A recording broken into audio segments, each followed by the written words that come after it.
c'est Émilie et aujourd'hui j'aimerais vous parler de la prochaine nouvelle lune qui aura lieu le 12 avril, donc ce lundi matin.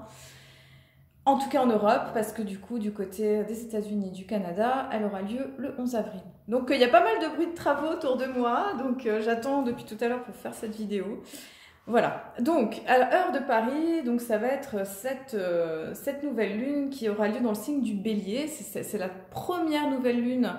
Donc vous savez, enfin, le premier signe du zodiaque c'est le Bélier et ça vient vraiment signifier cette réinitialisation, ce retour de l'année, ce nouveau début là, parce que la nouvelle lune ça représente vraiment ce recommencement, parce que le soleil et la lune se marient, se rejoignent et se retrouvent pour fomenter un nouveau cycle de 28 jours, 29 jours environ. Et donc là, on a vraiment ce nouveau cycle qui démarre, là, cette nouvelle graine là, de l'émergence du printemps, de toute cette année, en fait, de cette phase yang, hein, comme je vous ai dit la dernière fois, cette phase yang de l'année, c'est-à-dire ce moment où en fait on commence à manifester et à produire les choses dans le concret et dans la matière. Donc à heure de Paris, donc nous serons Soleil-Lune en Bélier et avec un ascendant Capricorne, en tout cas pour cette heure de Paris. Donc ça va être intéressant de voir ces deux énergies qui vont quand même se retrouver cette année, c'est-à-dire pour cette nouvelle lune. C'est-à-dire que l'ascendant Capricorne, il va nous encourager à une forme de fiabilité, de droiture, d'intégrité, de patience aussi, je dirais, de construire les choses sur le long terme, de prendre patience quelque part. Et l'énergie du Bélier, qui est vraiment une énergie de feu, tout flamme, nous pousse quelque part à une forme d'enthousiasme fulgurant, une envie de nouveau départ, une envie de faire les choses, de commencer, d'initialiser, d'être dans un peu ce feu de la passion du Bélier là, qui est très propre à agir d'une manière assez instinctive et assez comme ça, un peu courageuse sans réfléchir. Et voilà, donc il va y avoir ce soleil-lune qui est là en Bélier, hein, donc ce saut vraiment très marqué du Bélier, dans cette spontanéité, cette fraîcheur, cet enthousiasme pour cette année 2021, à savoir un petit peu ce qui nous attend dans cette émergence, dans cette manifestation de nos rêves finalement. Et donc on a Vénus, hein, déjà depuis, ça fait déjà 1 mois et demi qu'elle est proche du soleil, comme ça, là elle suit le soleil, elle est à côté, elle suit sa course, hein, ce qui n'est pas toujours le cas. Et on est vraiment encouragé dans cette phase hein, où cette initiation de Vénus, cette initiation par rapport à l'amour, par rapport aux relations, par rapport à la voie artistique, créative, et aussi l'amour de soi, et puis toutes nos relations, que ce soit affectives avec nos proches. Donc on est vraiment en train de travailler finalement cette sphère-là pour nous aider justement à mieux la comprendre et mieux l'intégrer. Donc là, Vénus, elle se trouve dans le signe du Bélier. C'est une position, c'est pas la plus confortable pour Vénus, hein, qui aime mieux la Balance ou le Taureau. Là, elle est un petit peu, elle est un peu tout feu tout flamme, elle est un peu impatiente, passionnée, comme ça. Là, elle est très spontanée, elle est un petit peu directive, elle est très yang, voilà, comme ça. Là, c'est très intense. Et donc elle va être là, elle va accompagner ce soleil et cette lune à encore nous faire voir en fait finalement nos relations, l'amour de nous, peut-être vraiment aller dans un travail de profondeur par rapport aux relations. Et qui dit travail de profondeur, Vénus, elle va nous faire un beau carré, donc là je vous montre la carte du ciel, un beau carré justement avec Pluton. Donc Vénus est ici, et Pluton donc qui est toujours dans le signe du Capricorne jusqu'en 2024 là, qui continue encore ce travail de déstructuration de nos schémas anciens, de nos structures patriarcales sur lesquelles on a fondé notre société, nos civilisations actuelles. Là on est en train de continuer à démanteler tout ça, et du coup eh bien le travail en plus il va se faire exact, hein, Vénus à 26 degrés du Bélier, Pluton à 26 degrés du Capricorne, donc il y a un carré exact. Donc Vénus, elle va aller travailler les profondeurs, hein, c'est Eros et Thanatos, hein, vraiment ces pulsions de vie, d'amour et de mort en fait, hein, d'aller voir alors quelque part les schémas affectifs peut-être qui peuvent être encore là, nos schémas intérieurs, rejet, abandon, trahison, les insécurités, les peurs, tout ce qui est en lien avec finalement ce qui serait toxique dans la vie affective, tout ce qui finalement serait anxiogène, peut-être des choses qui sont en lien avec des mémoires du passé, en fait, qui ont besoin de se libérer, de se nettoyer pour mieux aimer, déjà aimer soi-même, prendre soin de soi, prendre soin de ses propres besoins, et puis d'apprendre à entrer en relation d'une manière qui soit plus en équilibre, en équanimité, plutôt que dans répondre à du vide intérieur qui a besoin d'être comblé. Donc j'ai l'impression qu'il y a vraiment tout un focus qui va se faire avec cette nouvelle lune, hein. Surtout que l'ascendant il est en Capricorne, Pluton il est à l'ascendant, donc c'est vraiment, je dirais, une lune de transformation quelque part. Où on peut aller voir justement mettre un focus par rapport à ça. Ça peut être aussi par rapport à l'argent, par rapport à notre créativité aussi, hein, qui peut être vraiment ces domaines vénusiens, et puis voilà, tout ce qui est en lien avec nos relations, notre féminité aussi à l'intérieur de nous. Alors ensuite, Soleil et Lune, ils sont aussi en carré avec Pluton. C'est un carré qui est moins exact, mais quand même. Ça va parler de cette transformation aussi intérieure quelque part, moi je dirais vraiment c'est cette alchimie, d'aller transformer ce plomb qui peut être encore là, c'est notre plomb en or, se libérer de ce qui a besoin d'être libéré, voilà, des dépendances, des choses encore toxiques, des choses qui nous empêchent finalement de nous émanciper, de nous libérer, d'être vraiment dans l'être véritable que l'on est.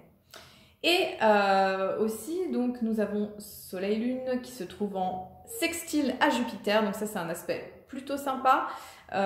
Donc c'est quand même une lune qui nous invite à l'expansion. C'est une lune qui nous invite à déployer nos ailes, à nous faire confiance, à vraiment se déployer.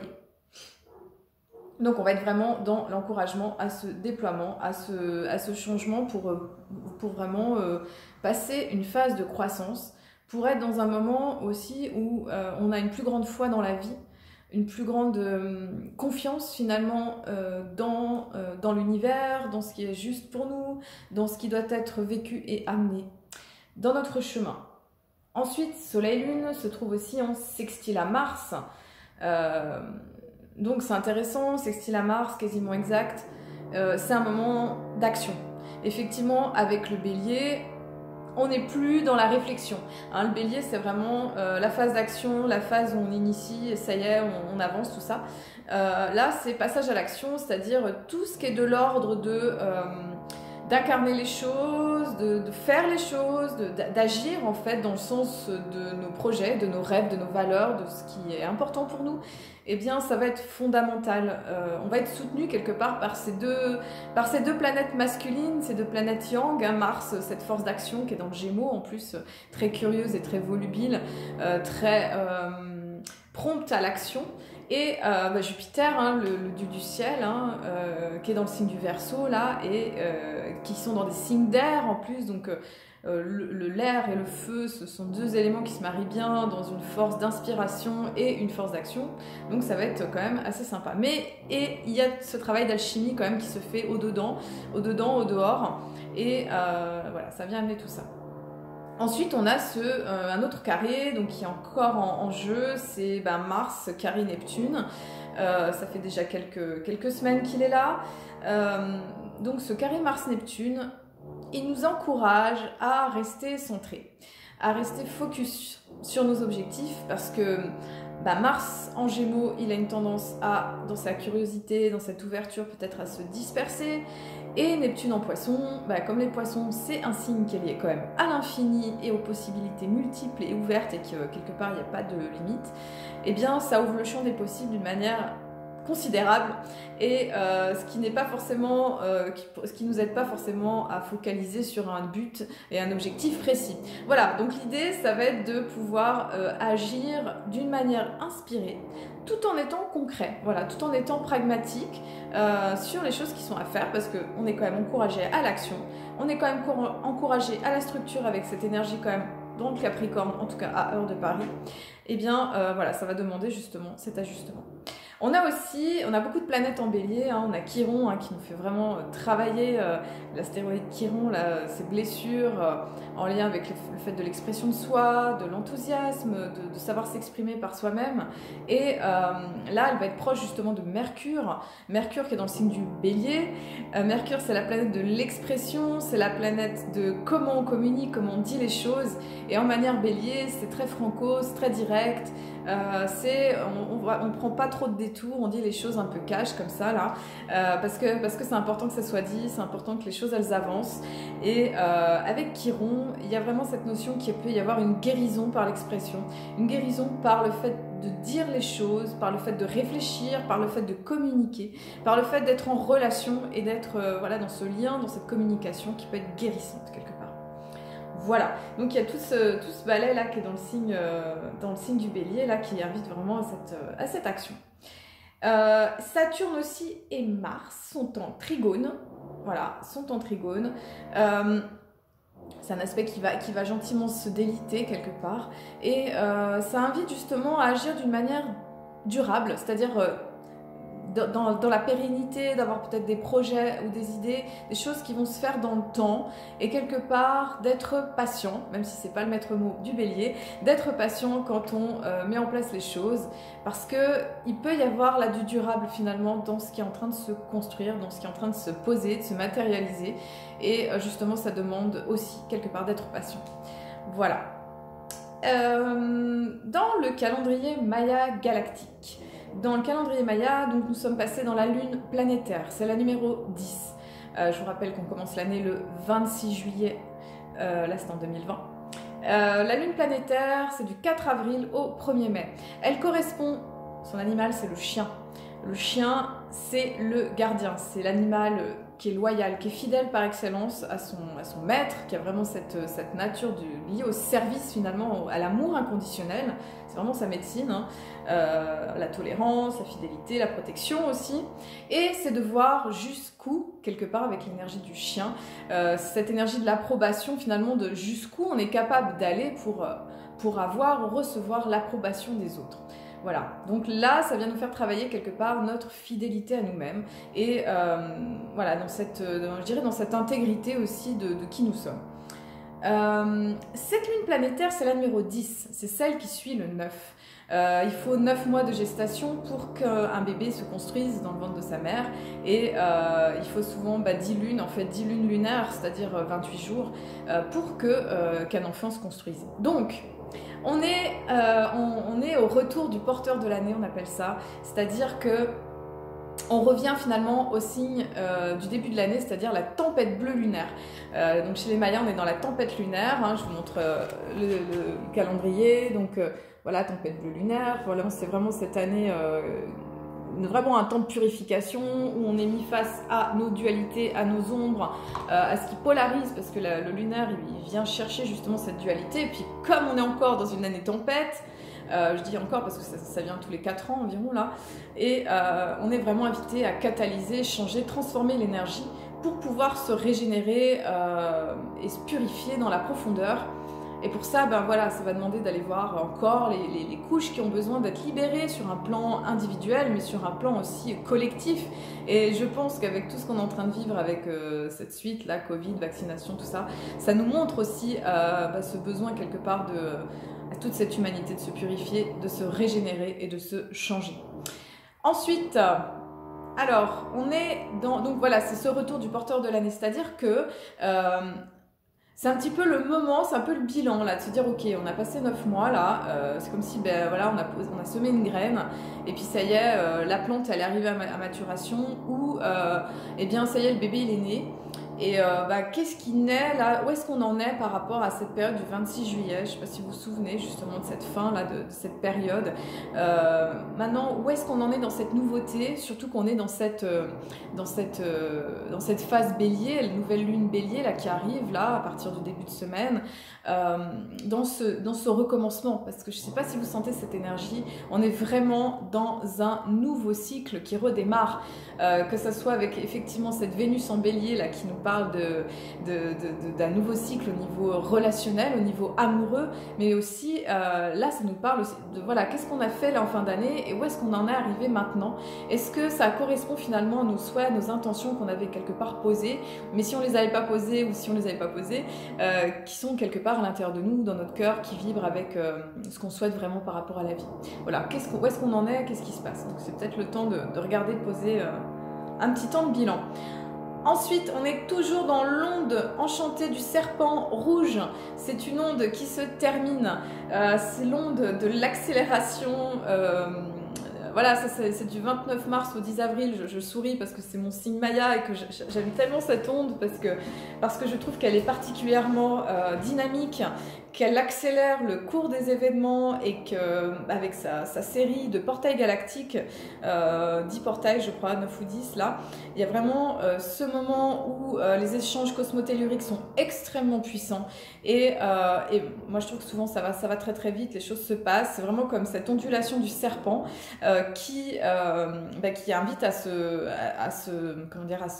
cette accélération des événements qui nous fait voir des choses en même temps qui amène une forme de purification, de nettoyage, parce que finalement le serpent il mue, en fait, il apprend à se délester des anciennes peaux, en fait, de ce qui est ancien, pour pouvoir renaître à sa nouvelle nature, à ce renouveau finalement qui est là. Et le serpent, il nous montre ça en fait, il nous montre dans cette énergie finalement aussi du venin, d'aller transmuter les poisons, c'est-à-dire que le poison, il peut tuer, mais il peut guérir aussi. Et le serpent, ce qu'il nous invite à faire aussi, c'est danser avec la passion, avec la vie, d'être pleinement vivant. Et pour ça, d'être pleinement vivant, c'est d'être pleinement présent à soi, pleinement présent à son corps et avec ce qui est important, avec ce feu de la vie. Voilà, ce feu sacré, hein, qui est très propre aussi à l'énergie du bélier. Donc on travaille beaucoup cette énergie du feu sacré. Et ensuite, on va avoir l'onde du miroir blanc du 11 avril au 23 avril. Le miroir, donc on se rapproche gentiment du centre du Tzolk'in. Je vous montre le dessin. Alors, bon, déjà le miroir, ça va être de voir au travers des circonstances, des situations, des relations, des gens, de tout ce qu'on va rencontrer dans notre vie, dans notre quotidien, dans les événements qu'on va attirer à soi. Qu'est-ce que ça nous montre de nous en fait? Qu'est-ce que ça nous montre de peut-être des choses qui sont encore à transmuter, qui sont peut-être encore à régler, ou au contraire de nos lumières, de nos parts, on va dire, de dons, de talents, d'inspiration, et de pouvoir regarder ça sans jugement, en fait, de dépasser cette notion de jugement pour pouvoir justement regarder un autre reflet de soi, pour pouvoir grandir en fait, pour pouvoir grandir et pouvoir quelque part être vraiment soi-même, parce que le miroir il nous montre ça, comment on accepte d'être vraiment soi-même dans tous nos reflets et dans tout ce que l'on voit de nous-mêmes, même si ça ne nous plaît pas ce qu'on voit, hein. C'est aussi, je pense avec cette nouvelle lune avec Pluton et le soleil. Le soleil vient nous montrer des choses cachées, des choses qui ne sont pas toujours très belles à voir, des choses qu'on n'a pas forcément envie de voir, des choses qui sont peut-être de l'ordre de nos ombres, des choses qu'on n'a peut-être pas forcément envie de regarder. Eh bien, c'est le temps finalement d'aller les voir pour pouvoir les balayer, les transformer et pouvoir laisser l'énergie de vie circuler. Ensuite, on va arriver à un point important, donc je vous montre donc dans le Tzolk'in Maya, calendrier sacré, ça veut dire, on va arriver à cette colonne mystique. Vous voyez cette colonne du centre, c'est vraiment cette colonne vertébrale du Tzolk'in, du calendrier sacré, avec cette double hélice d'ADN. Donc là, on a une autre série de portails serpents, et après on aura une autre série, mais ça je vous en parlerai dans la prochaine vidéo. Et la colonne, elle nous invite à nous centrer. C'est vraiment ce passage où on est connecté avec les énergies du divin. Et il se passe des synchronicités, il se passe des choses très fortes pour nous montrer où est notre chemin de vie. Et si on est aligné finalement avec notre intégrité et notre vérité, notre âme connectée avec notre chemin de vie sur Terre. Voilà, écoutez, je vous remercie d'avoir regardé cette vidéo. Je vous souhaite une très belle nouvelle lune dans l'énergie du bélier et je vous dis pour ma part à très bientôt pour la prochaine vidéo qui sera pour la pleine lune. À bientôt!